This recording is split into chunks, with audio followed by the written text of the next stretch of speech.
รับฟังสถานีวิทยุกระจายเสียงพระพุทธศาสนาแห่งชาติและสังคมคลื่นเพื่อการศึกษาพระพุทธศาสนาและวัฒนธรรมระบบ FM 104.5 เมกะเฮิรตซ์รายการต่อไปเป็นรายการพระไตรปิฎกลอยฟ้าดำเนินรายการโดยพระครูปริยัติยานุสาสตร์อยู่ในยานชั้นสูงรู้แจ้งแจ่มชัดการเปลี่ยนแปลงยิ่งนักกฎพระไตรลักษณ์ชักนำใจปรับปรุงกายนอกกายในแยกได้ปัญญาจะรุ่งมรรคญาณเรื่องรุ่งเข้าเขตโสดาบัน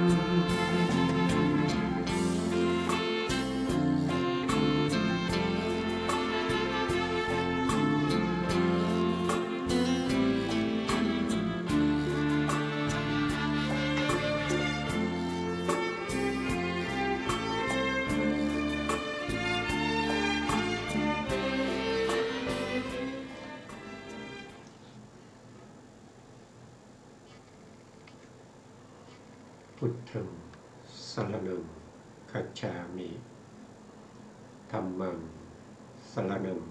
คัจฉามิสังฆังสรณังคัจฉามิจากนมัสการพระมหาเถระพระสังฆาธิการพระเถรานุเถระสวัสดีท่านผู้ฟังและผู้ชมทุกท่านที่ติดตามในรายการพระไตรปิฎกลอยฟ้าครั้งนี้เป็นครั้งที่41ครับ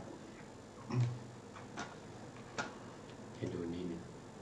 โทษทีนะครับเป็นครั้งที่42ซึ่ง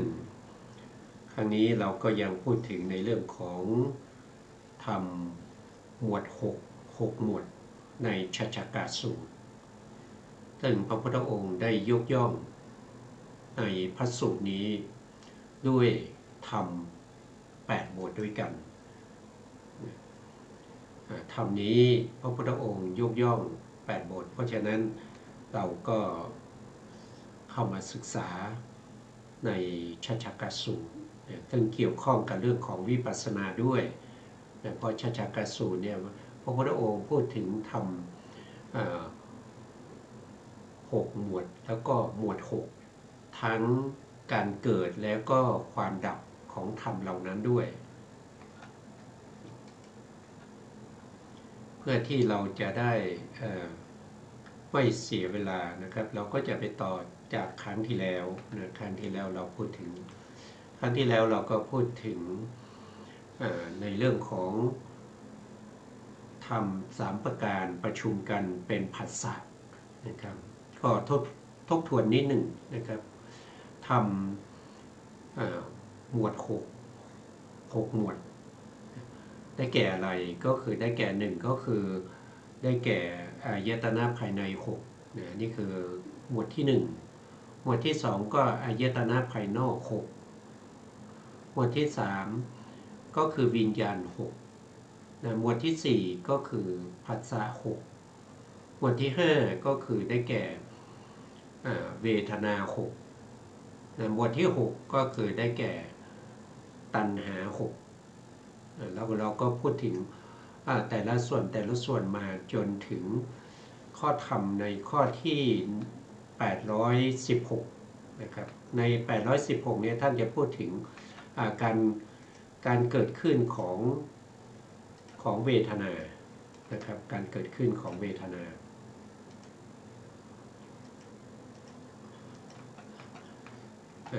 เรามาดูนิดหนึ่งนะครับก็ข้อที่เรากล่าวดังนี้ว่าพึงทราบหมวดเวทนา6นั้นเราอาศัยอะไรกล่าวคือบุคคลอาศัยจักษุก็คือประสาทตาอาศัยตาพูดง่ายๆอาศัยตาแล้วก็รูปก็คือรูปารมณ์อาศัยตากับรูปเกิดจากขูวิญญาณความประจวบของธรรมทั้ง3เป็นผัสสะก็พูดง่ายๆก็คือ อาศัยตากับรูปเกิดจักขุวิญญาณธรรมสามอย่างนี้ประชุมกันที่ไหนตรงนั้นเรียกว่าเป็นผัสสะนะครับเป็นผัสสะเป็นปัจจัยท่านบอกผัสสะเป็นปัจจัยจึงมีเวทนาที่อาศัยผัสสะที่เกิดทางตาก็เรียกว่าเป็นจักขุสัมผัสสะชาเวทนาตรงสีน้ำเงินตรงนี้ที่วงเล็บไว้นี้ผมเพิ่มเติมขึ้นมาเพื่อให้ผู้ที่ยังไม่เข้าใจในเรื่องของการจะเรียกชื่อของสภาวธรรมทั้งหลายที่เกิดทางตาทางหูทางจมูกทางลิ้นทางกายหรือทางใจเนี่ยจะได้เข้าใจว่าเขามีชื่อเฉพาะนะถ้าเราไม่รู้จักเนี่ยเราก็เรียกแต่เวทนาเวทนาพระพุทธองค์ก็ตรัสว่าภิกษุทั้งหลายนะให้พิจารณาเนืองๆเวทนาในเวทนาอยู่เนืองๆเพราะฉะนั้นก็ต้องรู้เวทนาให้ละเอียดให้รู้แจ้งในเวทนาเพราะฉะนั้นก็ต้องรู้ว่าเวทนาที่เรากำลังพูดถึงหรือเวทนาที่กำลังเกิดขึ้นอยู่ณขณะนั้นเป็นเวทนาประเภทไหนเป็นเวทนาที่เกิดทางตาหรือว่าเป็นเวทนาที่เกิดทางหูทางจมูกทางลิ้นทางกายหรือทางใจหรือว่าจะเป็นเวทนาต่อไปก็จะมีเวทนาที่ถ้าเราศึกษาไปเรื่อยๆนะครับในเวทนานุปัสสนาสติปัฏฐานเราก็จะแยกเวทนาเหล่านั้นออกเป็นเวทนาที่เป็นสุขเวทนาเป็นทุกขเวทนาเป็นอุเบกขาเวทนาแล้วก็เป็นเวทนาประเภทที่มีอามิตรหรือว่าเวทนาประเภทที่ไม่มีอามิตรนะครับเราก็จะได้เข้าใจมากขึ้นนะครับถ้าเราจำชื่อของธรรมหมวด6หมวดเหล่านี้ได้ว่าคืออะไรบ้างเราก็จะเข้าไปดูได้ถึงส่วนย่อยของธรรมส่วนใหญ่นะครับอย่างเช่นพิจารณากายในกายอยู่เนืองๆอย่างเงี้ยเราก็จะได้รู้ว่ากายส่วนย่อยในกายส่วนใหญ่นั้นคืออะไรหรือว่าพิจารณาเห็นเวทนาในเวทนาเนืองๆอยู่ก็เราก็จะได้รู้ว่าเวทนาที่เกิดขึ้นนั้นเราพูดแต่เวทนาแต่เวทนานั้นสวยอารมณ์ประเภทไหนประเภทที่เป็นสุข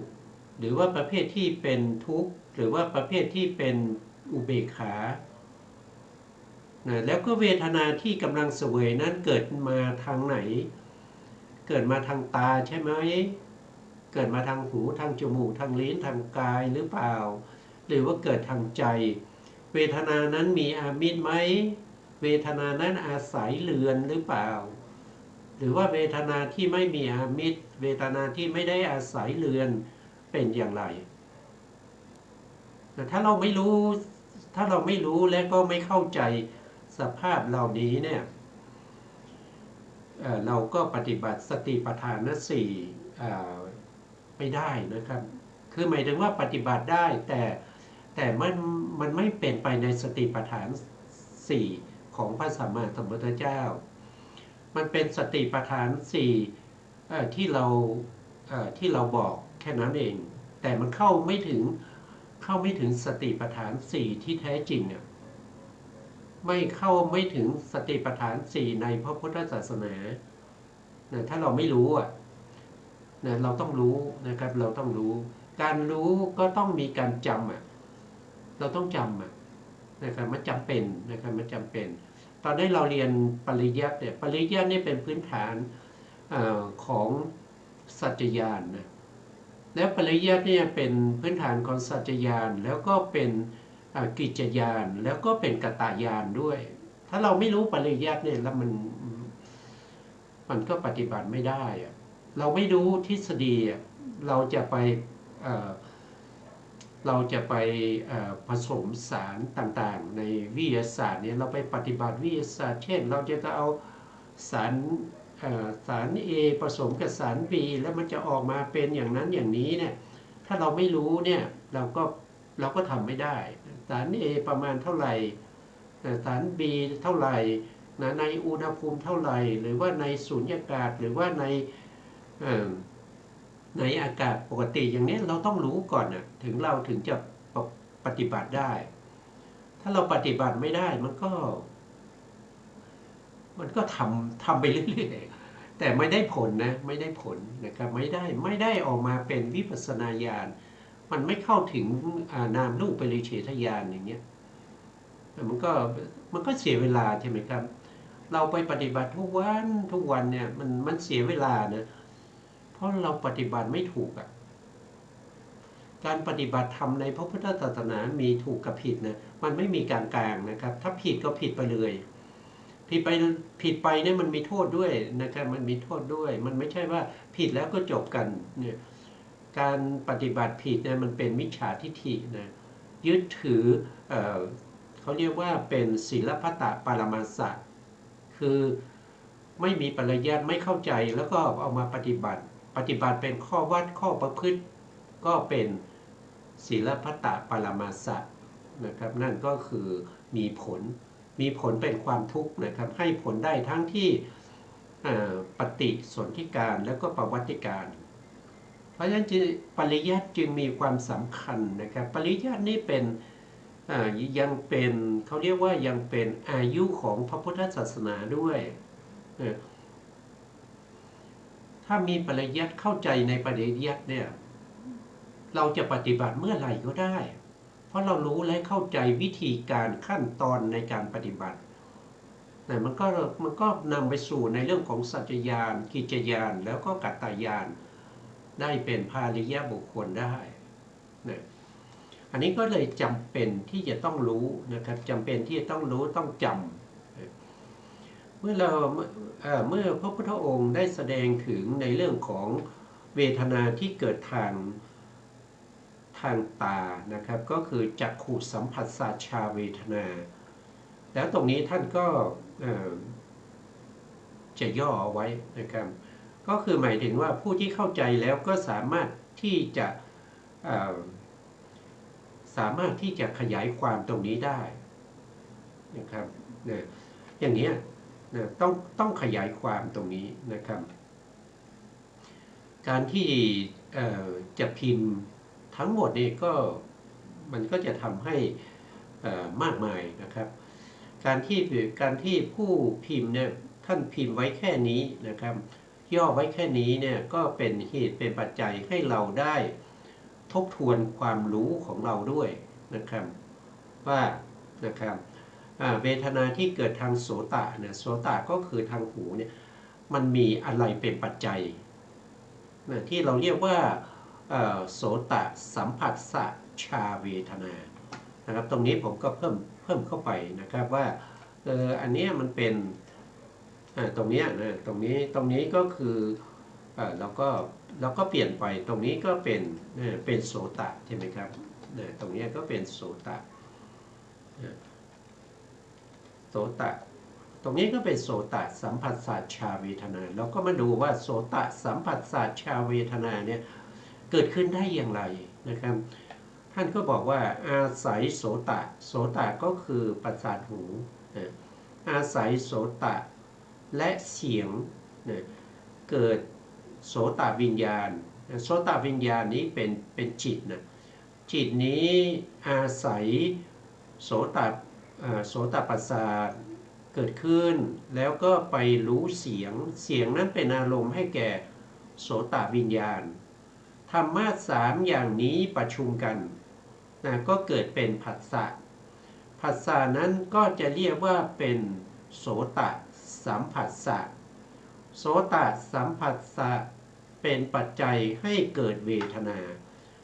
าที่เกิดขึ้นก็เรียกว่าโสตสัมผัสสะชาเวทนานะครับก็จะเป็นอย่างนี้ ตรงนี้ก็เวทนาที่เกิดทางจมูกเรียกว่าคานะนะครับเพราะฉะนั้นก็เพิ่มตรงนี้ลงไปนะครับเป็นคานะสัมผัสสะนะคานะสัมผัสสะอันนี้ก็เป็นคานะสัมผัสสะคานะสัมผัสสะเกิดขึ้นได้เพราะอาศัยคานะประสาทนะคานะประสาทหรือคานายตนะกระทบกับกลิ่นนะครับมีกลิ่นลอยมานะครับกลิ่นนั้นเรียกว่าเป็นคันทะเนี่ยคันธายตนะหรือคันธาลมมากระทบกับคานะประสาทเกิดมีคานะวิญญาณคานะวิญญาณนี้คือจิตอาศัยคานะประสาทแล้วก็รู้กลิ่นเกิดขึ้นธรรมะสามอย่างนี้ประชุมกันตรงที่เขาประชุมกันเราเรียกว่าเป็นผัสสะผัสสะนั้นได้ชื่อว่าคานะสัมผัสสะเมื่อคานะสัมผัสสะเกิดขึ้นเป็นเหตุเป็นปัจจัยให้เกิดเป็นเวทนาเวทนานั้นก็เรียกว่าเป็นคานะสัมผัสสัจชาเวทนานี่ก็เป็นลักษณะนี้นะเป็นธรรมที่เกิดขึ้นมาด้วยลักษณะนี้นะต่อไปก็จะเป็นชิวหาก็คือประสาทลิ้นนะครับชิวหานะครับชิวหา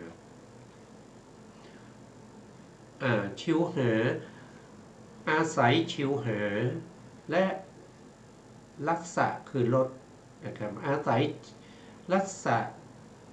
กระทบกับชิวหาประสาทลดกระทบกับชิวหาประสาทเมื่อกระทบกันเป็นเหตุเป็นปัจจัยให้เกิดชิวหาวิญญาณชิวหาวิญญาณนั้นเกิดขึ้นโดยอาศัยชิวหาประสาทไปรู้ลดนะ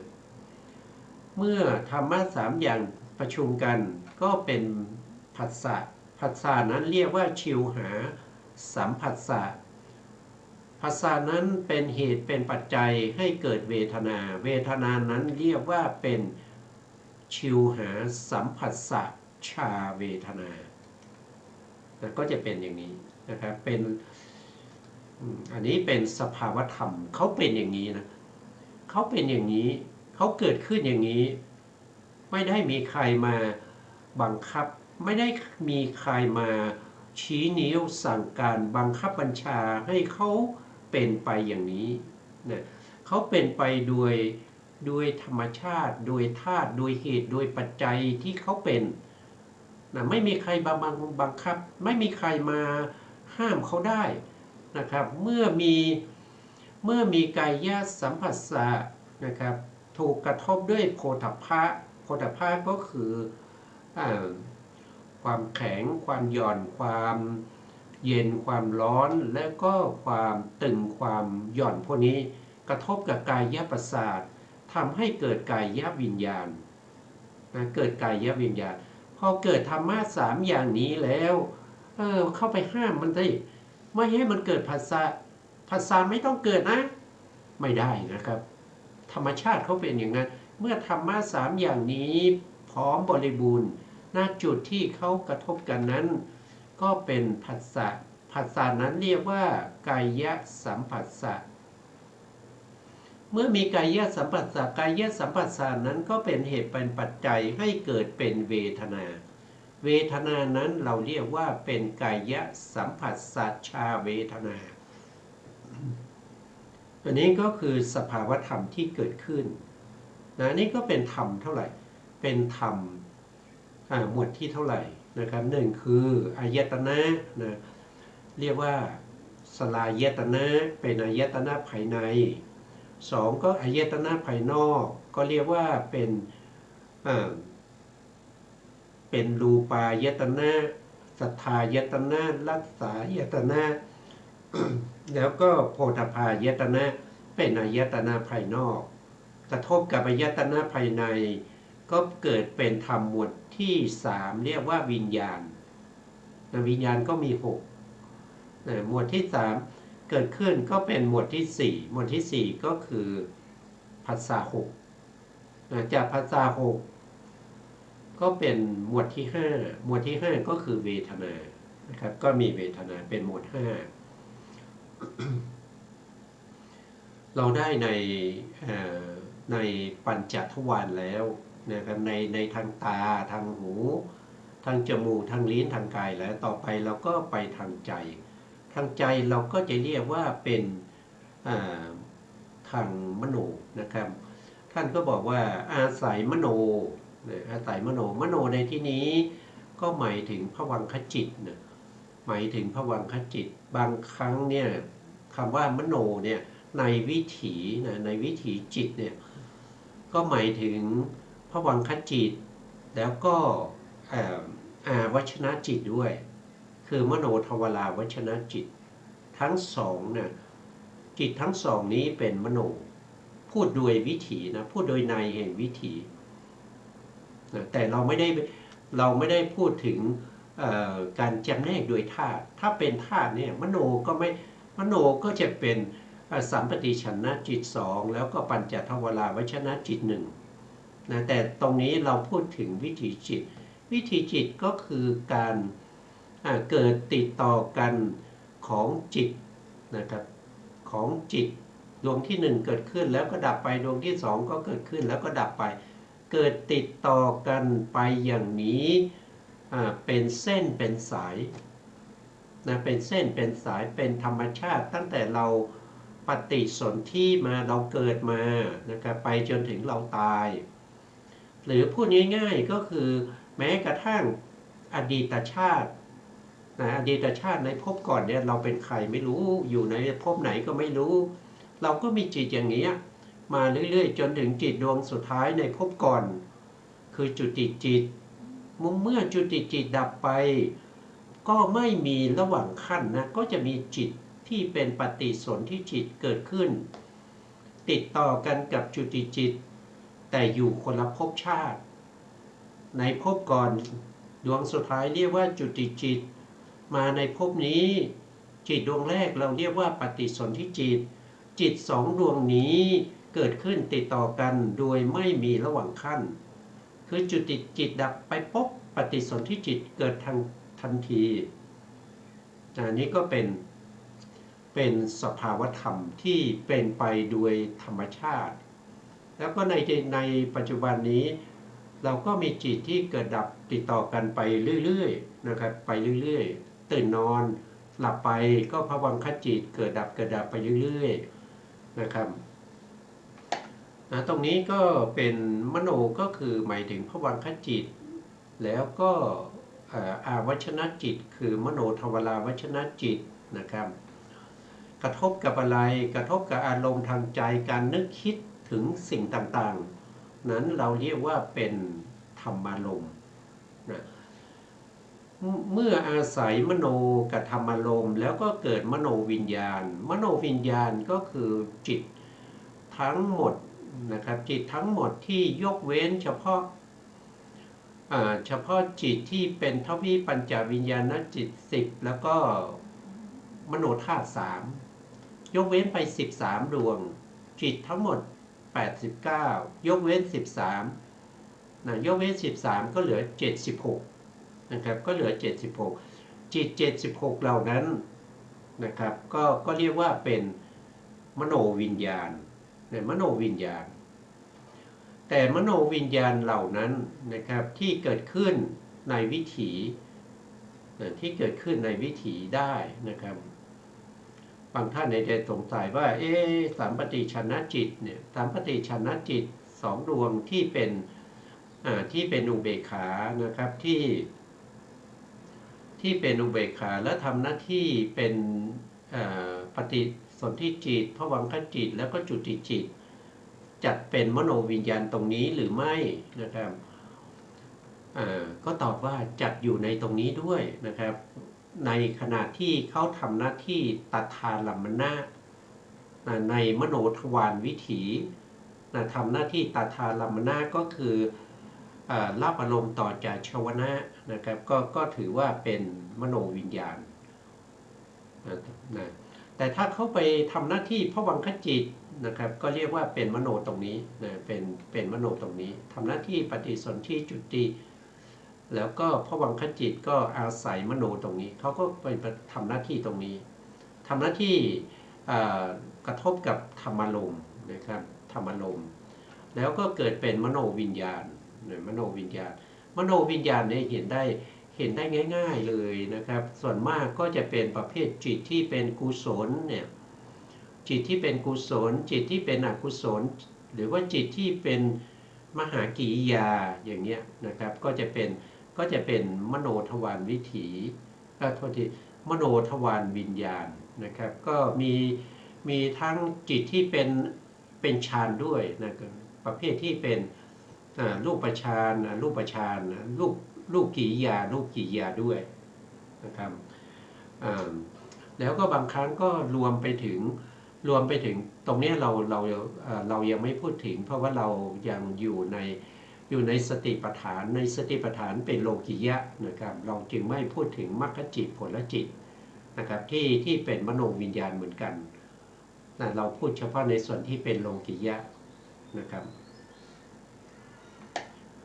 ธรรมะ3อย่างนี้ประจวบกันหรือประชุมกันนะครับกระทบกันณจุดใดจุดหนึ่งนะครับก็จุดนั้นก็เรียกว่าเป็นผัสสะนะครับเป็นสภาวธรรมที่ประจวบกันนะครับกระทบกันธรรมะ3อย่างนะ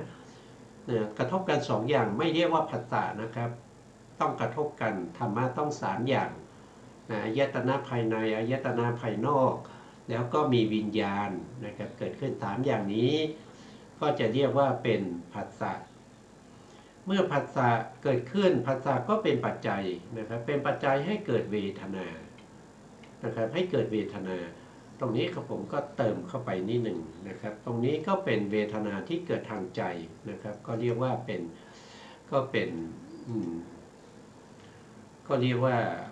มโนสัมผัสสะชาเวทนานะครับมโนเป็นมโนสัมผัสสะชาเวทนาเนี่ย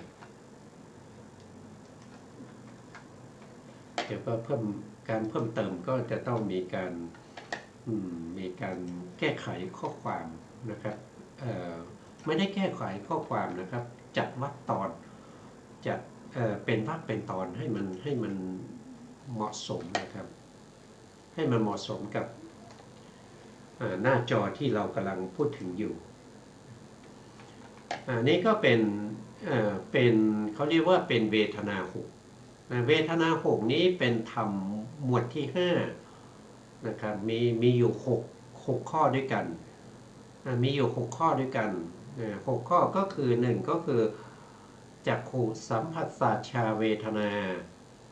2โสตสัมผัสสะชาเวทนา3ฆานะสัมผัสสะชาเวทนา4ชิวหาสัมผัสสะชาเวทนา5กายะสัมผัสสะชาเวทนา6ก็คือมโนสัมผัสสะชาเวทนาเราก็ได้เวทนา6แล้วได้เวทนา6แล้วต่อไปก็ยังเหลือในหมวดที่เ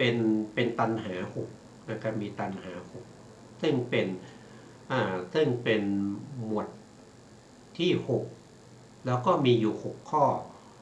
ตัณหาก็มี6ข้อเหมือนกันนะครับเรามาดูนะในข้อธรรมข้อที่817นะครับก็ข้อที่เราเก่าดังนี้ว่าพึงทราบหมวดตัณหา6นั้นเราอาศัยอะไรเก่าคืออาศัยจักขุรูปเกิดจักขุวิญญาณ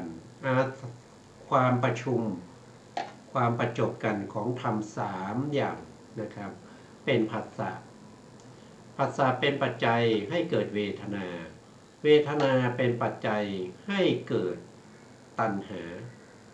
ทีนี้ตัณหาที่เกิดทางตานะก็คือการเห็นแล้วก็เรายินดีพอใจเกิดอัศทะขึ้นมาชอบใจเกิดราคะนะครับขึ้นมาในวิถีจิตนั้นนะครับอันนั้นเราเรียกว่าเป็นรูปตัณหา นะครับเป็นรูปตัณหานะเพราะมันมาทางตาใช่ไหมครับทำไมท่านไม่เรียกว่าจักขุตัณหานะครับจักขุตัณหานี้ก็ไม่ศัพท์นี้ไม่มีใช้หรือเปล่าไม่รู้นะแต่ท่านไม่ใช้นะในแห่งตัณหาเนี่ยท่านจะไม่ใช้คำว่าจักขุตัณหาแต่ท่านใช้คำว่ารูปตัณหารูปมาจากไหนรูปก็เป็นอายตนะภายนอกหกที่คู่กับตานั่นเองนะที่คู่กับตาเพราะฉะนั้นท่านจึงใช้ศัพท์ว่าเป็นรูปปัตตัณหาเนี่ยเราก็ต้องรู้นะเราก็ต้องรู้ทำไมต้องรู้ก็เพราะว่าเราปฏิบัติสติปัฏฐานสี่เราจำเป็นต้องรู้ถ้าเราไม่รู้เราก็ไม่ได้เรียกว่าปฏิบัติสติปัฏฐานสี่นะครับเราไม่รู้จักนะครับเพราะฉะนั้นเราต้องรู้จักนะหลังจากถ้าเรารู้ตัณหาหกที่เกิดทางตานะครับเพราะฉะนั้นตัณหาที่เกิดทางหูก็มีนะครับท่านก็บอกว่าอาศัยโสตะนะโสตะก็คือประสาทหูและเสียงเกิดโสตะวิญญาณทำสามอย่างประชุมกันก็เป็นผัสสะผัสสะนั้นเรียกว่าโสตสัมผัสสะเมื่อโสตสัมผัสสะเกิดขึ้นเป็นเหตุเป็นปัจจัยให้เกิดเวทนาเวทนานั้นเรียกว่าโสตสัมผัสสะชาเวทนาเมื่อมีเวทนานั้นเป็นปัจจัยให้เกิดเป็นตัณหานั้นเราก็จะเรียกว่าเป็นสัทธะนะครับก็เป็นสัทธะตัณหาสัทธะตัณหาคืออะไรสัทธะก็คือเสียงเสียงคู่กับอะไรเสียงก็คู่กับโส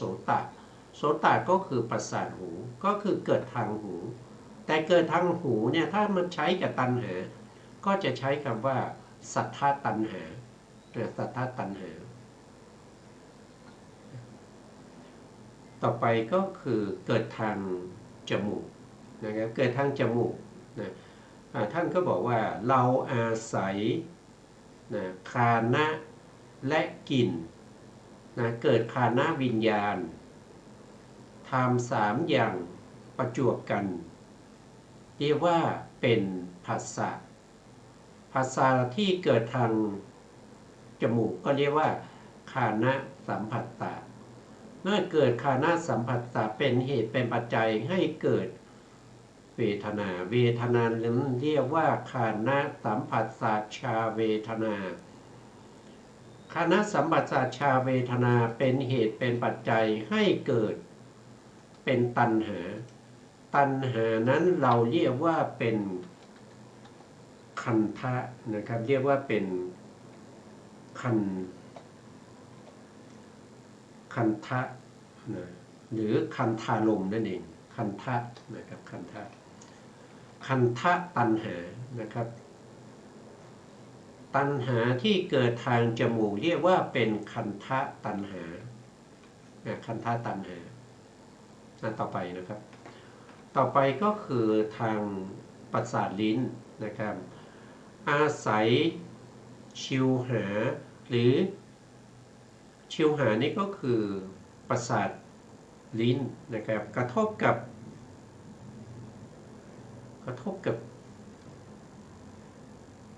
ชิวหากระทบกับรสตรงนี้ท่านพิมพ์ผิดอันนี้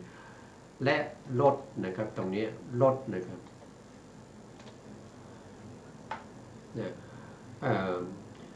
ชิวหากระทบกับรสเกิดเป็นชิวหาวิญญาณนะธรรมะสามอย่างนี้ประชุมกันสามอย่างคืออะไรก็คือประสาทลิ้นแล้วก็รสแล้วก็จิตที่อาศัยชิวหาประสาทเกิดนั้นเรียกว่าชิวหาวิญญาณจิตเมื่อเกิดขึ้นธรรมะสามอย่างประจวบกันหรือประชุมกันนะครับเราก็จะเรียกว่าเป็นผัสสะนะครับตรงที่เป็นผัสสะนี้เราก็จะเรียกว่าเป็น อ่าตรงประสาทชิวหาประสาทเราก็เรียกว่าเป็นชิวหาสัมผัสสะใช่ไหมครับเป็นชิวหาสัมผัสสะชิวหาสัมผัสสะนี้เป็นปัจจัยให้เกิดเวทนาเราก็เรียกว่าเป็นชิวหาสัมผัสสะชาเวทนาชิวหาสัมผัสสะชาเวทนาเป็นปัจจัยให้เกิดตัณหาตัณหานั้นเราเรียกว่าลัสสะตัณหาเป็นลัสสะตัณหาต่อไปในข้อต่อไปนะครับในทวารกายนะครับในกายก็อาศัยกายะประสาทพูดง่ายๆนะครับกายะประสาทกระทบกับโพธพารมณ์กระทบกับเย็นร้อนอ่อนแข็งหย่อนตึงเย็นร้อนอะไรพวกนี้นะครับแล้วก็เกิดวิญญาณนั้นเรียกว่าเป็นกายะวิญญาณธรรมะสามอย่างนี้ประจวบกันประชุมกันก็เรียกว่าเป็นผัสสะผัสสะนั้นเราเรียกว่ากายะสัมผัสสะเมื่อมีผัสสะก็ทำให้เกิดเวทนาที่เกิดทางกายก็เรียกว่ากายะสัมผัสสะชาเวทนาเมื่อมีเวทนาก็เกิดเป็นตัณหานะครับเป็นเหตุเป็นปัจจัยให้เกิดตัณหานั้นเราก็เรียกว่าโพธพะนะโพธพะตัณหาโพธพะโพธพะตัณหาก็คือตัณหาที่เกิดทางกายนั่นเองนะครับก็เกิดทางกายอันนี้เราก็ได้รู้จักนะเรารู้จักละเรารู้จักตัวสภาวธรรมเหล่านี้ว่าอะไรเป็นอะไรนะแล้วก็เราก็ศึกษามาแล้วว่าสภาวธรรมเหล่านี้เนี่ยเขามีลักษณะที่จตุกะอย่างไรเนี่ยเราศึกษามาตั้งแต่ตอนต้นๆนะรายการของเรานะครับเราก็สามารถที่จะกำหนดรู้ถึงลักษณะที่จตุกะสภาวธรรมนะลักษณะคือเครื่องหมายที่บ่งบอกให้เรารู้ได้ว่าอันนี้คืออายตนะภายในอันนี้คืออายตนะภายนอกอันนี้คือวิญญาณนะครับอันนี้คือผัสสะอันนี้คือเวทนาอันนี้คือตัณหาอย่างนี้เราก็รู้นะครับว่าตัณหามีลักษณะที่จตุกะยังไงมีเหตุใกล้ยังไงเราก็รู้แล้วศึกษามาแล้วเพราะฉะนั้นการที่เราจะประพฤติปฏิบัติกำหนดรู้ถึงสภาวธรรมเหล่านี้โดยความเป็นนามรูปก็ไม่ใช่ปัญหาเลยนะเมื่อเรากำหนดติดต่อกันโดยไม่ขาดสายนะโดยไม่ขาดสายเป็นสภาวธรรมตามที่เขากำลังปรากฏอยู่ที่เขากำลังเกิดอยู่นั้นนะครับเราก็ตามเห็นตามรู้ตามกำหนดอย่างนั้นติดต่อเนื่องกันจนสมาธิของเราเนี่ยมีกำลังมากขึ้นเป็นถ้าเราเจริญสมถะมาก่อนนั้นก็เป็นอุปจารสมาธิโดยตรงนั้นก็ไม่ยากนะคือการที่จะได้ฌานเนี่ยมันยากนะครับแต่เมื่อได้ฌานแล้วออกจากฌานสมาธิเราเป็นอุปจารสมาธิแล้วก็มากำหนดในเรื่องของลักษณะที่จตุกะของรูปนามนั้นไม่ยากเท่าไหร่แต่การที่เราไม่ได้ฌานเราเจริญวิปัสสนาโดยตรงนะครับเราไม่ได้ไปทำให้ได้ปฐมฌานทุติยฌานตติยฌานแต่เราเจริญวิปัสสนาโดยตรงก็คือกำหนดลักษณะที่จตุกะของสภาวธรรมเหล่านี้ติดต่อเนื่องกันไปเรื่อยๆติดต่อกันเป็นระยะเวลาที่ยาวนานตามสมควรแก่เหตุแก่ปัจจัยนะครับหนึ่งก็คือเขาเรียกว่าบารมีของเรามีไหมที่เราเคยทำไว้ในภพก่อนในเรื่องของการกำหนดลักษณะที่จตุกะเนี่ยเราเคยทำไว้ไหมถูกต้องไหมนะถ้าเรามีบุญเก่านะครับเรามีบุญเก่า เราก็สามารถที่จะเห็นนามรูปโดยสภาวะของเขาได้โดยใช้เวลาไม่นานนะครับแต่ถ้าเราไม่เคยมีเราไม่เคยทำมา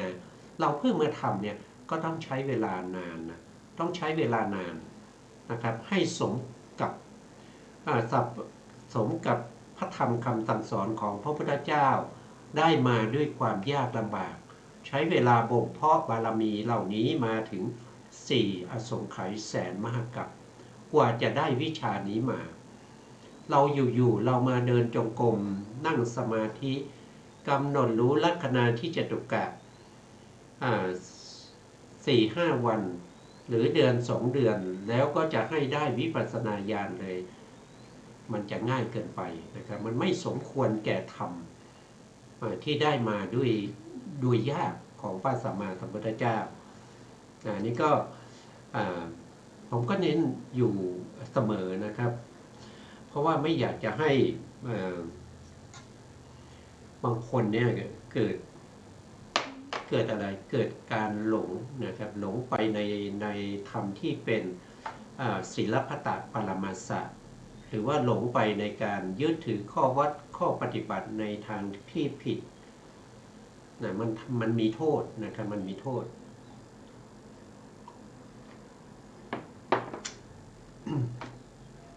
ต่อไปนะครับท่านจะพระพุทธองค์ก็แสดงต่อนะครับ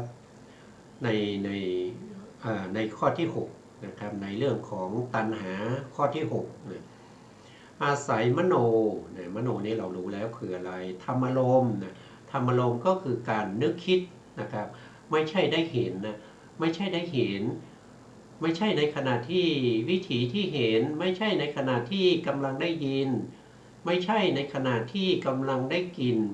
ไม่ใช่ในขณะที่กำลังรู้รสไม่ใช่ในขณะที่กำลังถูกต้องสัมผัส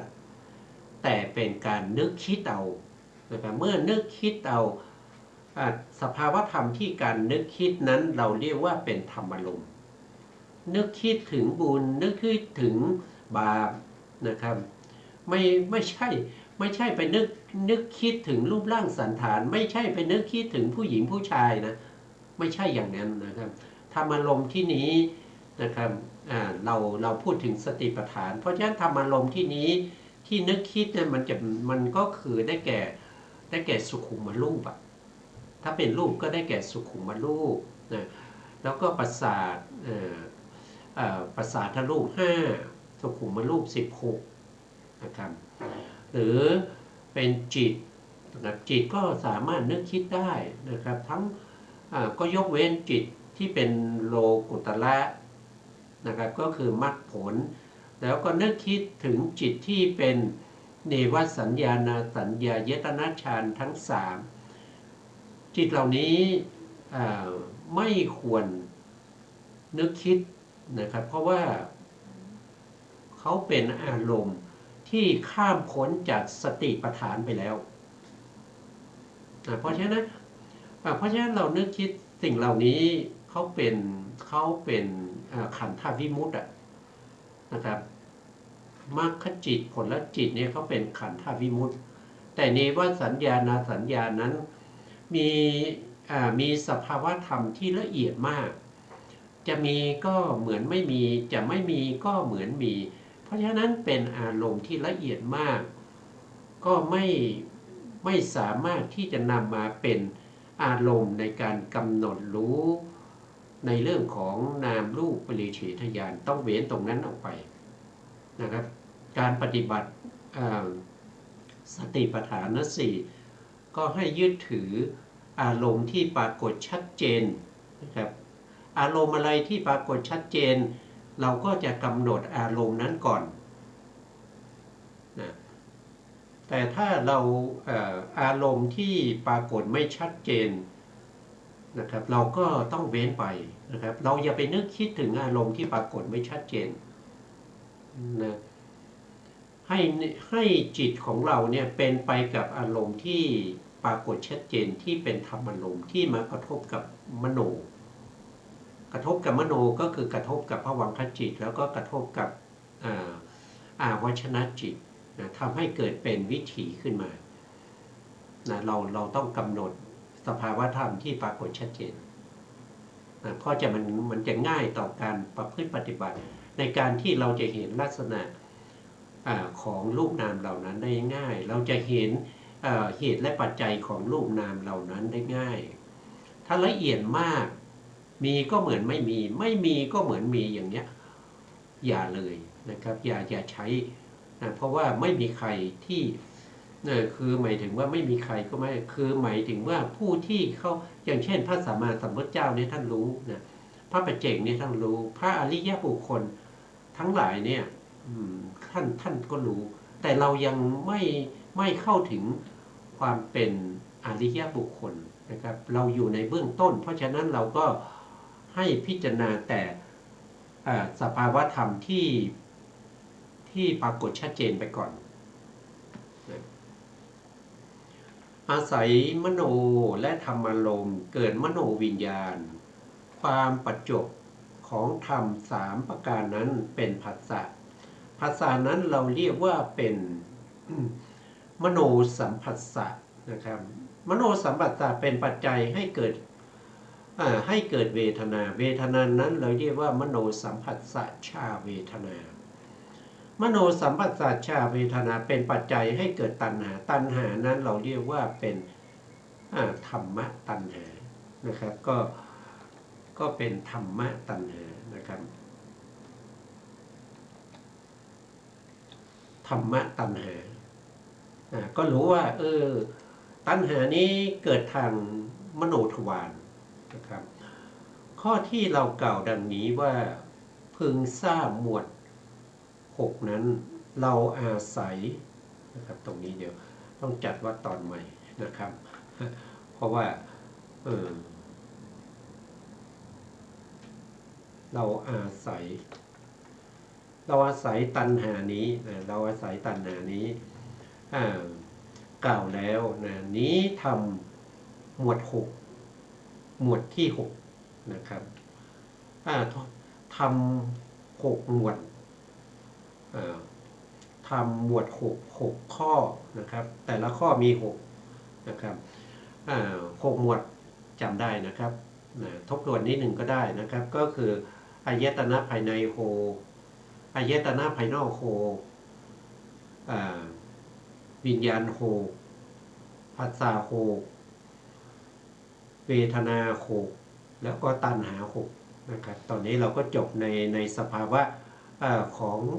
ธรรมเหล่านี้ที่มีปัจจัยเป็นเหตุให้เกิดมาได้อย่างไร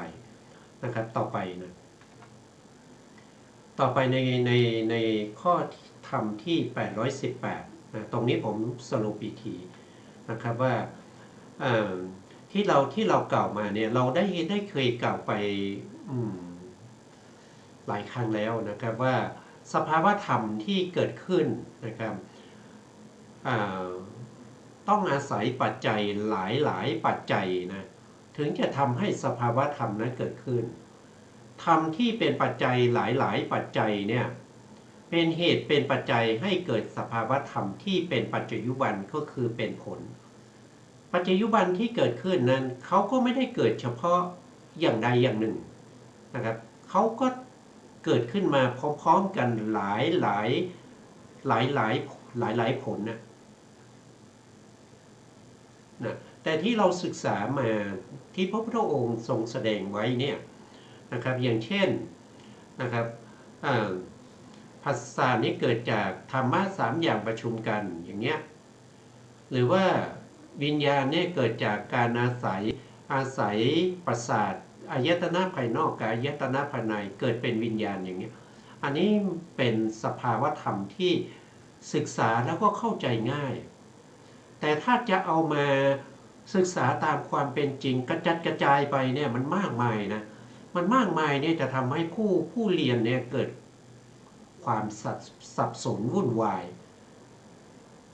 เข้าใจยากเพราะฉะนั้นพระพุทธองค์ก็จะแสดงเป็นชุดเป็นตอนแต่ธรรมเหล่านี้ทั้งหมดทั้งพระไตรปิฎก45เล่มหรือเรียกโดยธรรมขันธ์ 84,000 พระธรรมขันธ์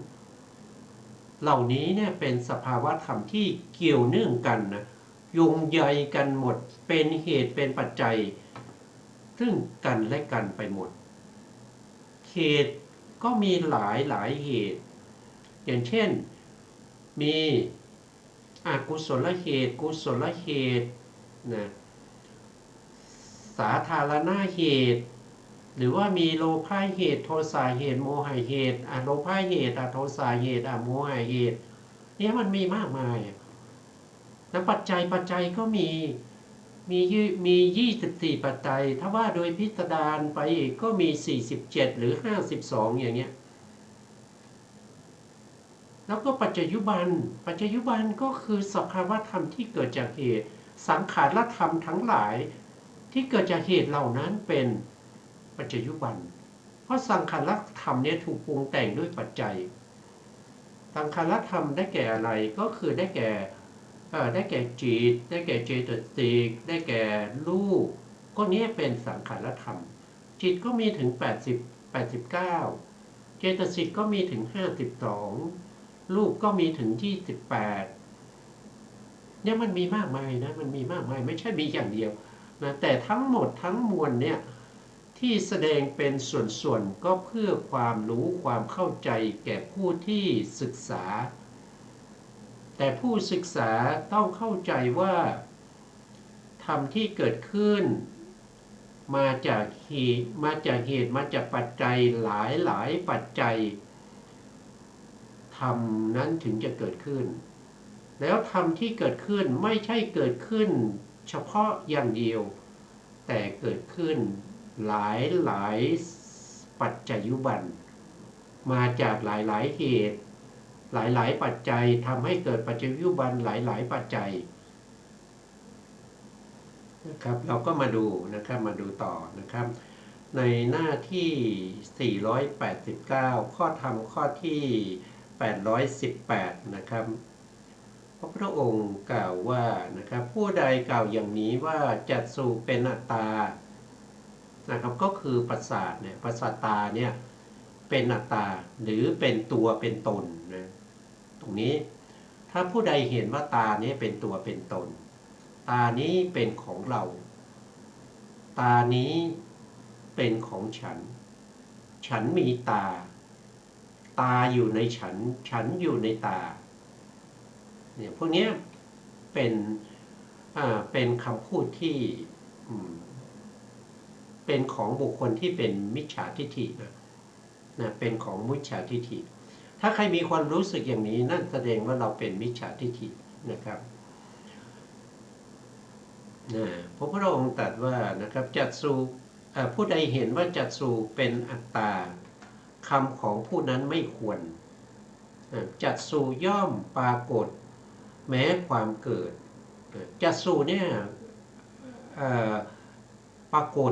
กฏแม้ความเกิดนั่นก็คือการเกิดขึ้นของประสาทตาเนี่ยตรงนี้ผมก็ได้เพิ่มเติมไว้เพื่อให้เข้าใจนะครับเพราะพระองค์ตรัสไว้สั้นๆนะเพิ่มขึ้นมานะผู้ที่มีปัญญาเนี่ยฟังแค่ที่พระพุทธองค์แสดงก็เข้าใจแล้วนะครับแต่ถ้าเป็นบุคคลที่ไม่มีบุญบารมีมาก่อนเป็นบุคคลอย่างเช่นพวกเราเนี่ยเราเกิดมาหลังพุทธกาลมาถึง 2,500 กว่าปีแล้วก็มนุษย์เรามีอายุที่ต่ำกว่า100 ปีมามนุษย์เหล่านั้นจิตใจเต็มไปด้วยกิเลสที่มากมายเพราะฉะนั้นก็จะเข้าใจได้ยากนะครับก็เพิ่มข้อความตรงนี้มาให้นะครับตรงนี้นะครับ5นี้ก็คือหมายถึงว่าตัวตาจักษุเนี่ยหรือจักษุนี้เป็นอะไรจักษุนี้เป็นจิตใช่ไหมจักษุนี้เป็นเวทนาหรือเปล่าจักษุนี้เป็นสัญญาไหมจักษุนี้เป็นสังขารหรือเปล่านะครับจักษุเป็นรูปใช่ไหมจักษุเป็นรูปนะก็คือจักขุประสาทมันเป็นรูปจักขุประสาทนี้เป็นรูปเพราะฉะนั้นรูปที่เกิดขึ้นเนี่ยก็อาศัยโดยทั่วไปโดยให้เข้าใจได้ง่ายก็คืออาศัยเหตุอยู่5เหตุนะครับ5เหตุนั้นเป็นปัจจัยให้เกิดรูปนี้จะเกิดขึ้นได้ก็อาศัยเหตุ ไม่ใช่เหตุนะครับอาศัยปัจจัยนะครับอาศัยปัจจัยหรืออาศัยสภาวธรรม5อย่างด้วยกันนะครับหนึ่งก็คือรูปจะเกิดได้เพราะมีอวิชชาอาวิชชาเกิดรูปจึงเกิดนะสองก็คือมีตัณหานะครับตัณหาที่ว่านั้นก็คือรูปตัณหานะครับมีตัณหาจึงมีตานะครับต่อมาก็คือกรรมนะครับเมื่อมีอวิชชาแล้วก็ตัณหาก็เกิดการทำกรรมกรรมนั้นสนองต่อรูปตัณหานะแล้วก็ยังมีอาหารด้วยนะครับรูปเป็นรูปนี้เป็นรูปใช่ไหมครับรูปจะทรงอยู่ได้จะตั้งอยู่ได้ก็ต้องอาศัยอาหารแล้วก็ข้อที่5ก็คือนิพพตินิพพติของตานิพพติคืออะไรนิพพติก็คือลักษณะอาการการเกิดขึ้นของตานั้นนิพพติคือลักษณะอาการการเกิดขึ้นของตาหรือบางทีก็เรียกว่าชาติก็ได้นะครับเรียกว่าชาติคืออาการเกิดขึ้นของตานะครับหรือนิพพติโดยมากท่านจะใช้คำว่านิพพติเมื่อมีสภาวธรรมทั้ง5มีอวิชชามีตัณหามีกรรมมีอาหารนิพพติของตาเพราะฉะนั้นก็ต้องมีตาก็จะเกิดขึ้นตาก็จะเป็นไปนะครับตานี้ก็จะเป็นไปนะถ้าพูดต่อก็คงจะยาวนะครับวันนี้เวลาเราหมดนะครับเพราะฉะนั้นเราก็เอาไว้แค่นี้ก่อนนะครับเพราะในครั้งต่อไปเราก็จะมาศึกษาต่อในเรื่องของการเกิดขึ้นของรูปเหล่านี้นะอายตนะการเกิดขึ้นของอายตนะภายในภายนอกนะครับหรือวิญญาณนะครับหรือผัสสะเวทนาอะไรพวกนี้ต่อไปนะครับเพราะว่าเป็นอะไรเป็นเบื้องต้นของการปฏิบัติสติปัฏฐาน4ต้องรู้เรียงนี้รู้ปริยัตินำไปสู่สัจจญาณนำไปสู่กิจจญาณแล้วก็นำไปสู่คตญาณต่อไปครับสุดท้ายนี้ขอกราบขอบพระคุณพระครูสมุทรวิสุวัฒน์วรกิจโจผู้อำนวยการสถานีวิทยุเพื่อการศึกษาพระพุทธศาสนาและวัฒนธรรม FM 104.5 เมกะเฮิรตซ์วัดฝายหินจังหวัดเชียงใหม่และขอกราบขอบคุณพระครูปริยัติยานุสาสตร์ขอบคุณท่านผู้ฟังและผู้ชมทุกท่านที่ติดตามรายการพระไตรปิฎกลอยฟ้าพบกันใหม่ในโอกาสต่อไปครับวันนี้ลาไปก่อนครับสวัสดีครับ